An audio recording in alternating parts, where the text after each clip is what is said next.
नमस्ते। स्वागत है आप लोगों को दी हम्बल ट्रेडर यूट्यूब चैनल में। ये वीडियो जो विषय है पिछले वीडियो का कंटिन्यूशन है, इसीलिए आपने यदि पिछला वीडियो नहीं देखा तो वो देख के बाद में ये वीडियो देख लीजिए, तब आपको समझ में आ जाएगा इसका कॉन्टेस्ट। आप जो ये देख रहे हैं ये न्यूज़पेपर का जो भी न्यूज़ है यही कटिंग है। इसमें जो 2022 में जो टैक्स लगाया था क्रिप्टो के ऊपर 30% और इसके 30% के ऊपर सेस भी था और 1% TDS on every transaction. Her transaction ऊपर ना प्रॉफिट करो नुकसान करो, आपको हर ट्रांजैक्शन के ऊपर 1% का TDS भी लगता था। इसके बाद में उसी साल दिसंबर में RBI ने central bank digital currency CBDC को लॉन्च किया था।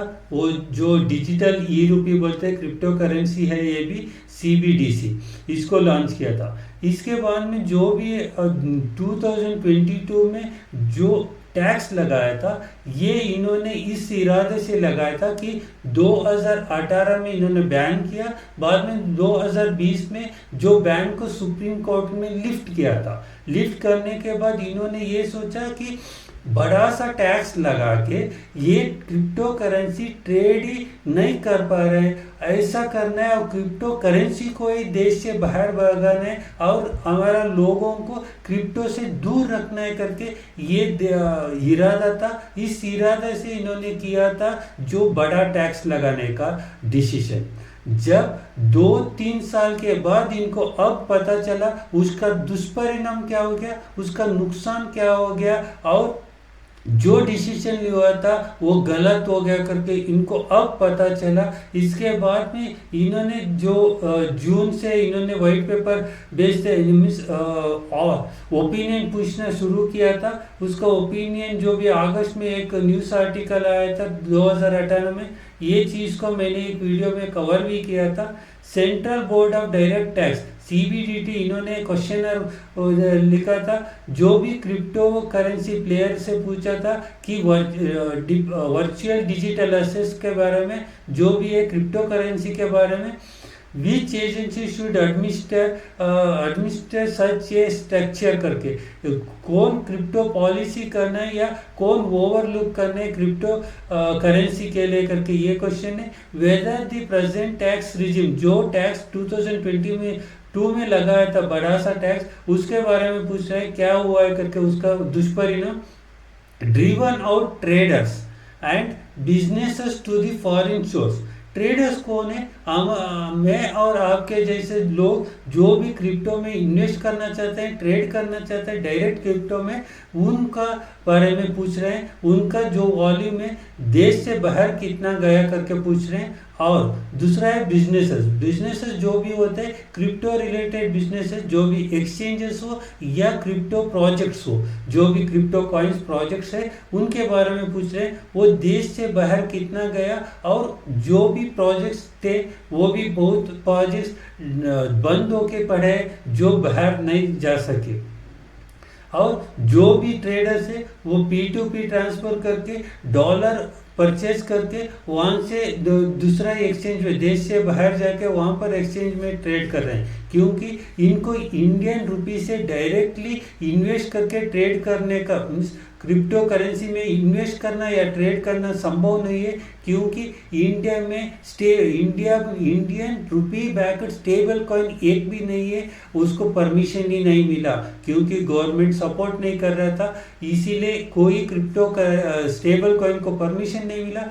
तो जो भी इन्वेस्ट कर रहे हैं वो डॉलर के हिसाब से इन्वेस्ट कर रहे हैं, मतलब ये इंडियन रुपी लेके जाके डॉलर परचेस कर रहे हैं या dollar backed stable coin purchase करें। वहाँ पर जैसे ही आप डॉलर परचेस करोगे वहाँ पर एक स्प्रेड है, जैसे आप परचेस करोगे आप ऊंचा दाम दे के परचेस करना है, जैसा आप वापस रुपी लेना चाहते हैं, वापस पैसा लेके आना चाहते हैं, वो कम दाम में दे रहे हैं। वहाँ पर एक स्प्रेड है, वो स्प्रेड ही 4 से 5% तक स्प्रेड है।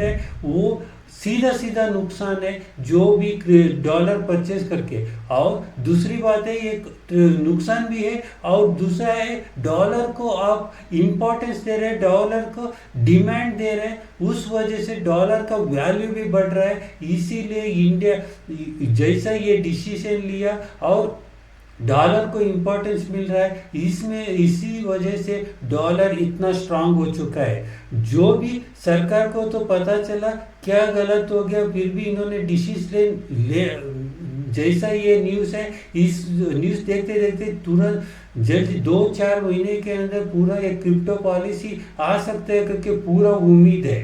लेकिन क्यों इतना देर लगाया? क्योंकि 2018 से अभी तक देखा तो कितना 6-7 साल लग गया, इनका हर डिसीजन डिले हो रहा है। क्योंकि आप एक उदाहरण देखा तो आप बेटिंग ऐप है, जैसा बेटिंग ऐप को गलत है करके मालूम पड़ा, इन्होंने बैन किया। लेकिन डिसीजन लेने के लिए क्यों इतने साल लिया? क्योंकि ड्रीम 11 जैसा कंपनी ने क्रिकेट को भी स्पॉन्सरशिप दिया था। इतना साल तक क्रिकेट को स्पॉन्सरशिप देने तक वो पहुंच गए, तो वहां तक पहुंचने तक आप लोग क्या कर रहे थे?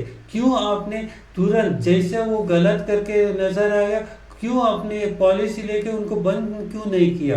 ऐसे ही ये चल रहा है। सरकार का अब निर्णय बहुत देर लगता है, निर्णय तो सही लिया, क्योंकि बहुत देर के बाद लगा, तब तक इन्होंने देश का बहुत पैसा लूटा। ऐसे ही क्रिप्टो में भी हो गया, क्रिप्टो में जो भी डिसीजन लिया था वो डिसीजन गलत हो गया। गलत साबित होने का पता चलने के लिए 3-4 साल लगा। जैसे क्रिप्टो जो इंडिया का प्रभाव जो क्रिप्टो में लगाना था, पैदा जो उठाना था, वो उठा नहीं पाया। इंडिया तो 6-7 साल पीछे चल रहा है। अब इंडिया को क्या करना है, हमारा गवर्नमेंट को क्या करना है, ये है, देख लीजिए। ये समझना है तो स्टेबल कॉइन को समझना है। जैसे स्टेबल कॉइन है, 4 तरह का स्टेबल कॉइन होता है। ये सेंट्रल करेंसी जो भी इंडियन रुपी है, यूएस डॉलर है, सेंट्रल बैंक का जो भी क्रिप्टो करेंसी है, उसको 1:1 बैक रख के उनका खाते में इंडियन रुपी रख के वो स्टेबल कॉइन छोड़ सकते हैं। वो है रुपी बैक्ड स्टेबल कॉइन या फेट बैक्ड स्टेबल कॉइन। दूसरा तरीका है क्रिप्टो रख के, कोई अलग क्रिप्टो कॉइन रख के उसमें से आप स्टेबल कॉइन देते हैं, गारंटी के लिए क्रिप्टो रखते हैं, वो दूसरा तरीका है। आल्गो, जहाँ पर कुछ नहीं रखते, सिर्फ डिमांड एंड सप्लाई को मैनेज करते हैं एक एल्गोरिथम के माध्यम से, उसको बोलते हैं algorithm based crypto stable coin. चौथा है कमोडिटी बेस्ड, जहाँ पर आप गोल्ड, सिल्वर या अन्य प्रीशियस ट्रेडेबल एसेट को रख के आप स्टेबल कॉइन छोड़ते हैं। लेकिन आपको सरकार को क्या करना है? सरकार को पहले क्रिप्टो पॉलिसी लाना है और स्टेबल कॉइन को परमिट करना है और रेगुलेट भी करना है। जैसा आपको जब स्टेबल कॉइन को परमिट करते हैं, आपको सिर्फ रुपी बैक्ड स्टेबल कॉइन को ही परमिट करना है, और बाकी 3 चीज़ों को, जो भी क्रिप्टो बैक्ड है, आल्गो बैक्ड है या कमोडिटी बैक है, इनको बंद करना है। क्योंकि जब आप इन 3 चीज़ों के लिए परमिट करते हो, अपने आप आरबीआई बन जाते हैं। मीन्स बिना इंडियन रुपी से ही वो लोग उनका करेंसी छोड़ सकते हैं। ये गलत हो जाएगा देश के साथ, और आरबीआई को पैरेलल बन के ये लोग अलग करेंसी छोड़ दिया तो ये नुकसानदायक है। इसीलिए इन 3 चीज़ों के लिए भी बिल्कुल बंद करना है, बैन करने, और सिर्फ रुपी बैक्ड स्टेबल कॉइन को ही परमिशन करना है। जैसा 1 रुपया उनके पास है, ये स्टेबल कॉइन इक्वलेंट टू 1 रुपी वो छोड़ सकते हैं, और ये हर चीज़ रेगुलेटेड रहना है।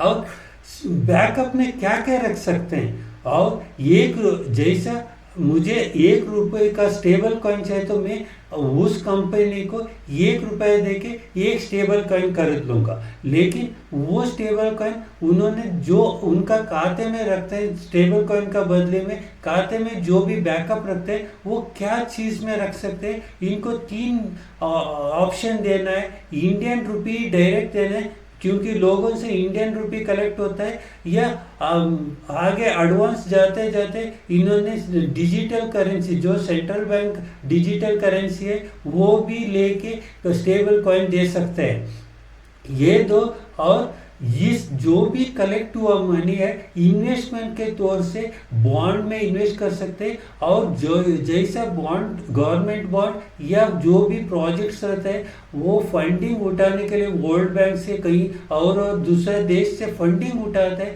उसका बदले में आपको ज़्यादातर यहाँ पर पैसा कलेक्ट हो जाते हैं बॉन्ड के रूप में। आप जो भी इंटरेस्ट देते हैं वो इंटरेस्ट ये स्टेबल कॉइन का कंपनी जो भी स्टेबल कॉइन दे रहे हैं उस कंपनी का पैदा होता है, प्रॉफिट होता है।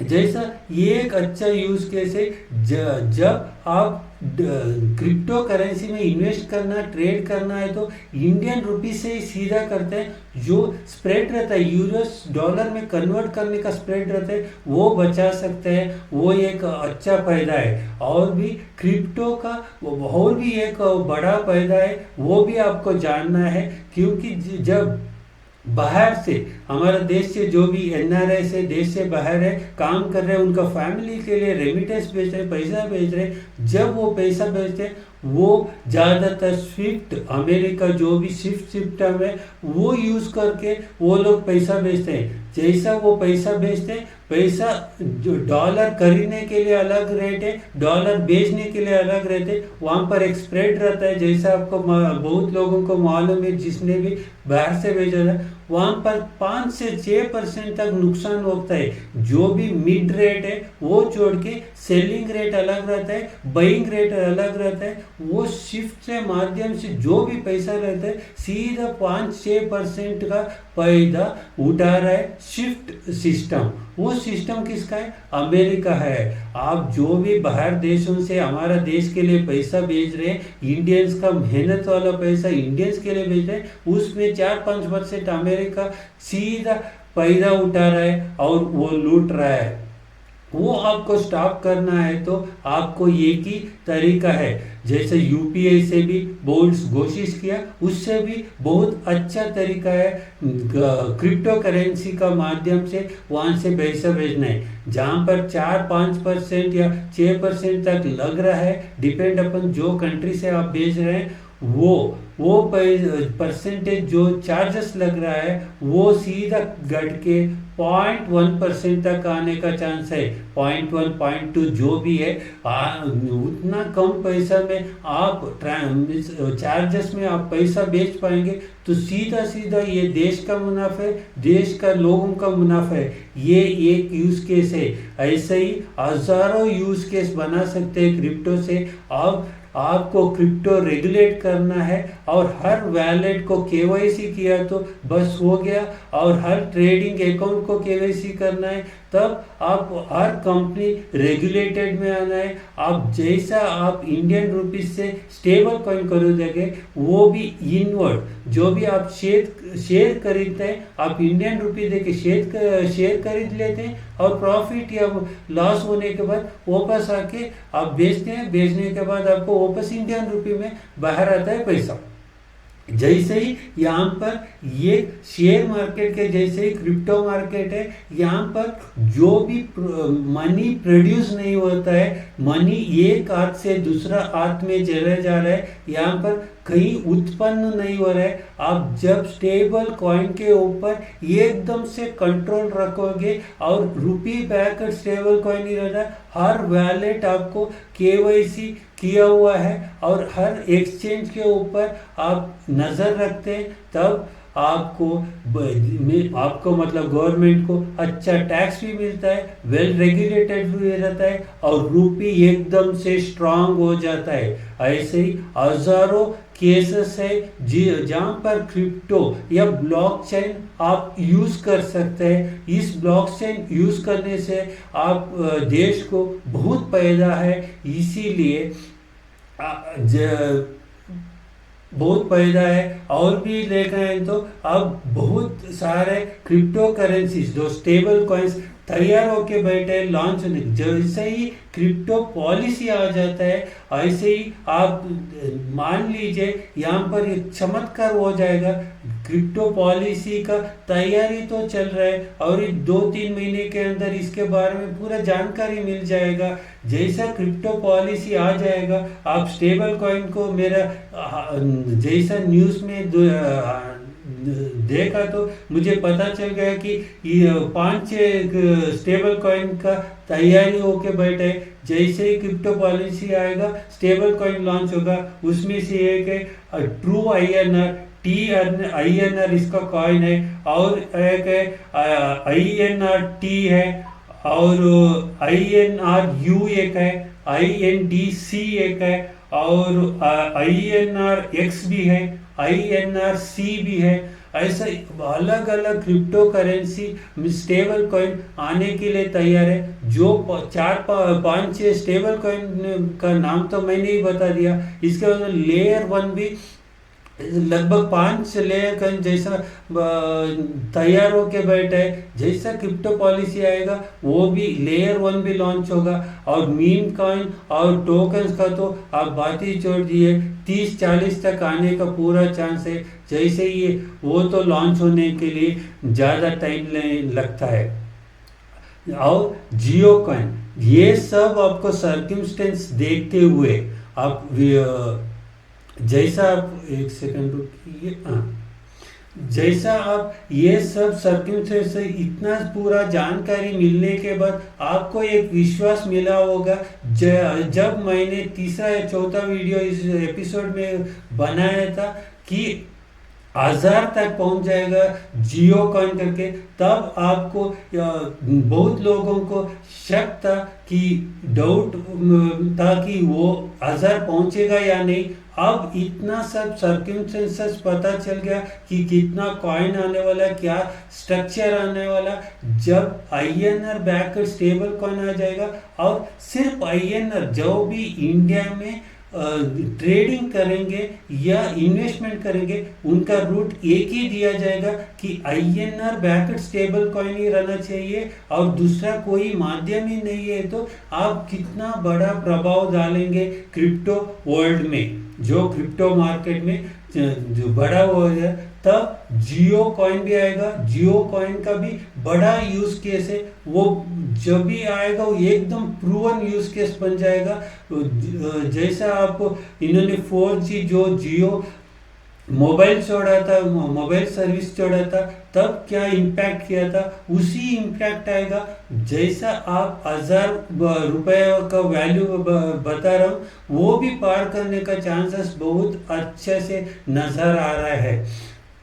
आपको यदि कोई और प्रोजेक्ट्स के बारे में मालूम है और या स्टेबल कॉइन के बारे में, आप लिस्ट करके बता सकते हैं इस कमेंट सेक्शन में, तो सबको जानकारी मिल जाएगा कि कौन कौन सा प्रोजेक्ट इंडिया से आने वाला है करके। तब कब करें। नमस्कार, जय हिंद।